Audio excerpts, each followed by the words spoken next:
tal, hermanos del corazón de Jesús? Mi nombre es Diego y la idea de este video es continuar con lo que habíamos estado viendo en el video anterior. Ya nos encontramos fuera del arca y vamos a leer a partir de Génesis capítulo 9 versículo 2. Van a ver, en la medida que vayamos avanzando, van a surgir algunas dudas o preguntas. Yo anoté 3 más que nada por una cuestión de tiempo y dicen así. ¿Qué significa teman y tiemblen ante ustedes todos los animales de la tierra y todas las aves del cielo? ¿Por qué no puede comerse la sangre de los animales? ¿Los cristianos tenemos este tipo de prohibición? También pueden escribir a momentodencuentroconjesús@gmail.com en caso de que surjan algunas dudas o preguntas. Y recuerden que pueden suscribirse a nuestro canal en caso de que quieran recibir alertas de cuando subimos nuevos videos.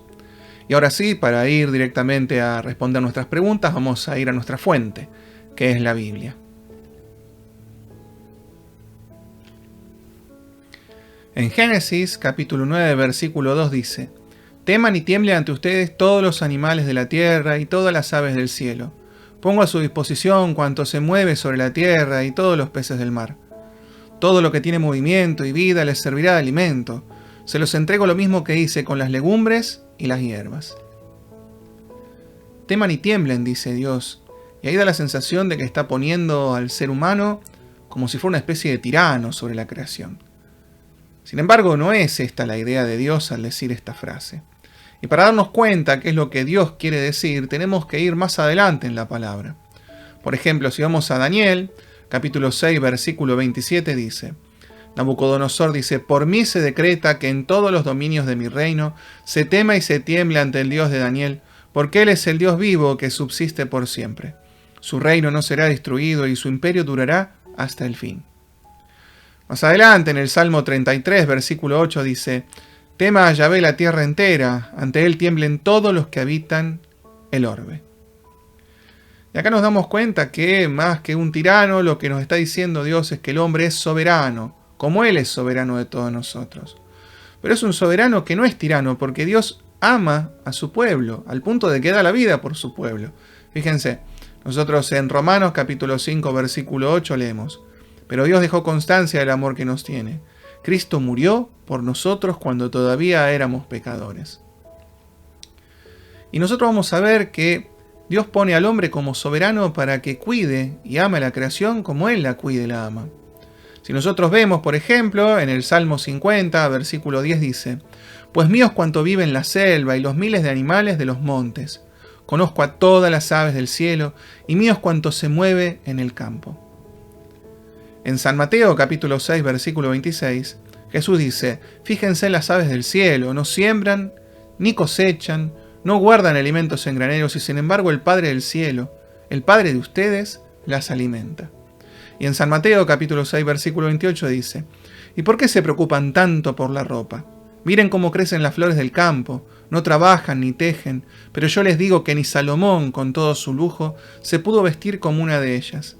Y si Dios viste así el pasto del campo, ¿no hará mucho más por ustedes?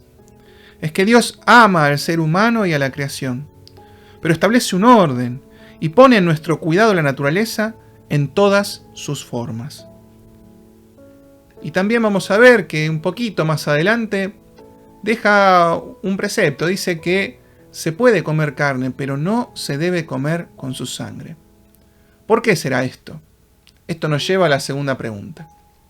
En Génesis capítulo 9 versículo 4 dice: Lo único que no deben comer es la carne con su vida, es decir, con su sangre. También van a encontrarse algunas traducciones que dice la carne con su alma. Es que en realidad la carne con su sangre figura en el ser completo. De esta prohibición vamos a leer varias cosas en el Antiguo Testamento. Por ejemplo, en Levítico capítulo 17 versículo 10 dice: Si un hombre de Israel o de los forasteros que viven en medio de ustedes come cualquier clase de sangre, aborreceré a esta persona que come sangre y lo exterminaré. En Deuteronomio capítulo 12 versículo 23 dice: Cuidarás tan solo de no comer la sangre, porque la sangre es la vida y no debes comer la vida con la carne.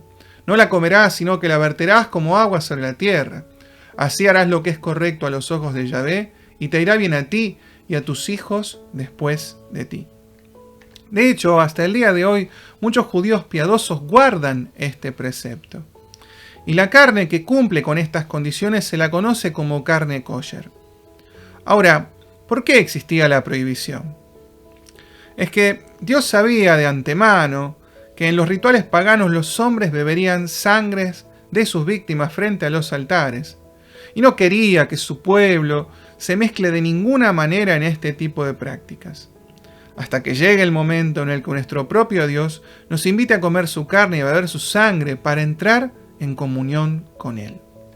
Por esta razón vamos a ver que Jesús más adelante dice en San Juan capítulo 6 versículo 53: en verdad os digo, si no coméis la carne del Hijo del Hombre y no bebéis su sangre, no tenéis vida en vosotros. En San Juan capítulo 6 versículo 60 dice: al escucharlo cierto número de discípulos de Jesús dijeron: este lenguaje es muy duro, ¿quién querrá escucharlo? Esto que dice Jesús parecía que quería suprimir una norma, pero Jesús les dijo en San Mateo capítulo 5 versículo 17: no crean que he venido a suprimir la ley o los profetas. He venido no para deshacer, sino para llevar a la forma perfecta. Y así todo pasó, que hubo muchos que dejaron de seguirlo. Esto trajo mucha contradicción entre los judíos y después también entre algunos cristianos, que incluso hasta el día de hoy tienen dudas sobre este tema.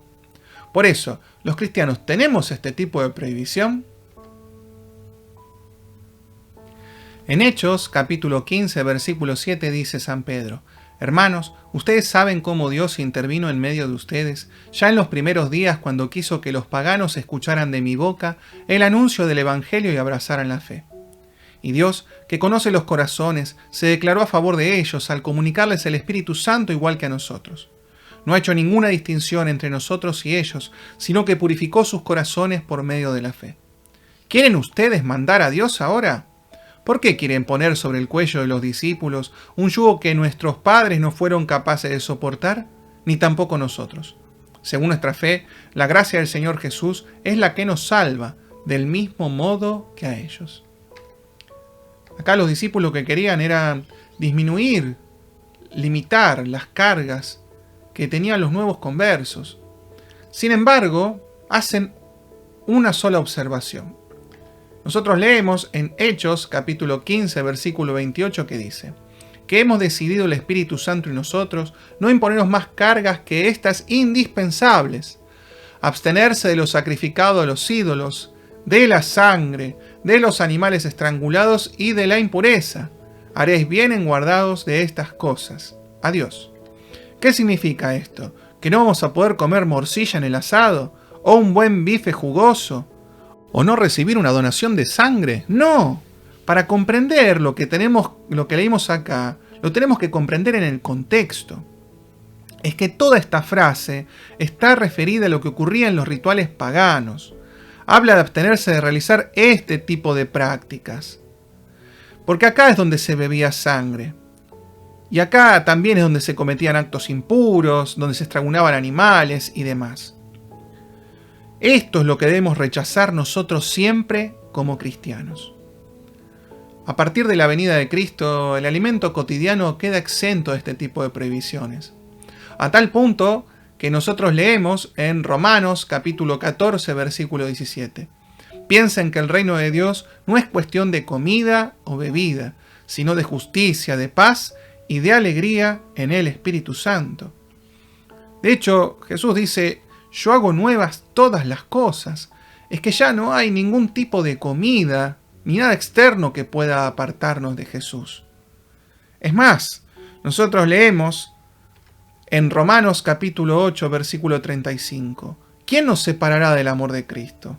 ¿Acaso las pruebas, la aflicción, la persecución, el hambre, la falta de todo, los peligros o la espada? Yo sé que ni la muerte ni la vida, ni los ángeles, ni la fuerza del universo, ni el presente, ni el futuro, ni las fuerzas espirituales, ya sean del cielo o de los abismos, ni ninguna otra criatura podrá apartarnos del amor de Dios, manifestado en Cristo Jesús, nuestro Señor.